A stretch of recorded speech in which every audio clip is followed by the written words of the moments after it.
శ్రీ శివాయ గురవే నమః. భారతీ కరుణాపాత్రం భారతీ పదభూషణం భారతీ పదమారూఢం భారతీ తీర్థమాశ్రయే. నిజమైన పూజ ఏది? పూజ ఏ విధంగా చేయాలి? భక్తితో ఈశ్వరార్చన చేయడం గొప్ప సద్గుణం. పై వాక్యంలో భక్తి అనే పదం గమనించాలి. మనం భక్తులమని ఇతరులకు చూపడానికై మనం పూజలు చేయకూడదు. మనం దేవతా పూజ చేస్తున్నామంటే అది మన మంచి కోసమే అనే మాట గుర్తుంచుకోవాలి. సాధారణంగా మనుష్యులు ఏదైనా మంచి పని చేసినప్పుడు అది అందరికీ తెలియాలని ప్రచారం కోసం పాకులాడుతూ ఉంటారు. ఇది సరియైన దృక్పథం కాదు. తాను చేసినది ఈశ్వరునికి తెలుసు అని ప్రతివాడు సంతృప్తి చెందాలి.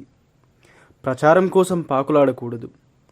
కొందరు పూజ ప్రారంభంలో సంకల్పం విషయంలో చాలా శ్రద్ధ చూపుతారు. తమకున్న అనేకమైన కోరికలను సఫలం కావాలని సంకల్పంలో చెప్పుకుంటూ ఉంటారు. ఇదంతా అవసరమా?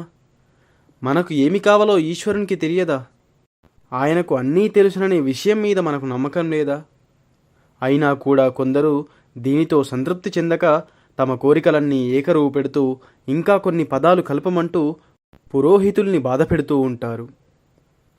ఇదంతా అనవసరం. మనకేది మంచిదో ఈశ్వరునికి తెలుసు. ఈశ్వరుడు మన విషయంలో అనుగ్రహిస్తే మనం మీకు సంపాదించుకొనవలసినదేదీ లేదు. కుచేలుడు శ్రీకృష్ణుని దగ్గరికి వెళ్ళినప్పుడు తనకేమి కావాలో చెప్పలేదు. కేవలం కృష్ణుని సంతోషపెట్టడం కోసం గుప్పెడు అటుకులు మాత్రమే ఆయనకిచ్చాడు. శ్రీకృష్ణుడు ప్రేమతో వాటిని ఆరగించాడు. 3 నిమిషాలలో కుచేలుడు కుబేరుడయ్యాడు. ఈ సంఘటన మనం ఈశ్వరుణ్ణి ఏమీ అడగవలసిన పని లేదని చెప్పడానికి ప్రమాణం కాదా?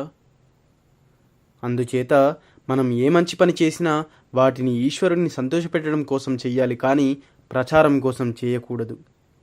అందుచేతనే శ్రీ భీష్ముడు మనం భగవంతుని నామాలు భక్తితో జపిస్తే అదే అన్నింటినీ మించిన ధర్మం అని అన్నాడు. మనం భక్తితో 10 నిమిషాల పాటు భగవన్నామ జపం చేస్తే అదే ఒక గొప్ప సత్కార్యం అవుతుంది. పూజ కానీ సంధ్యావందనం కానీ చేస్తున్నప్పుడు కొందరి మనస్సు అటూ ఇటూ పరిగెడుతూ ఉంటుంది. పూజ చేసే సమయంలో కూడా కొందరు ఫలానా వారి నుంచి నాకు అంత ధనం రావాలి, నేను వాని మీద కేసు పెట్టాను, ఆ డబ్బులు వస్తాయో లేదో అంటూ ఇలా ఆలోచిస్తూ ఉంటారు. ఇది మంచిది కాదు.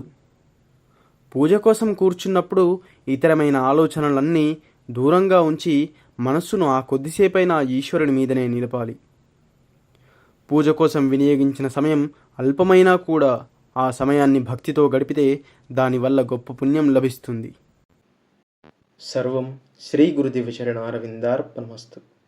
స్వస్తి. వీడియో నచ్చినట్టయితే వీడియోను లైక్ చేసి ఇలాంటి మరెన్నో జగద్గురువుల లీలల కోసం మన ఛానల్ని సబ్స్క్రైబ్ చేయండి.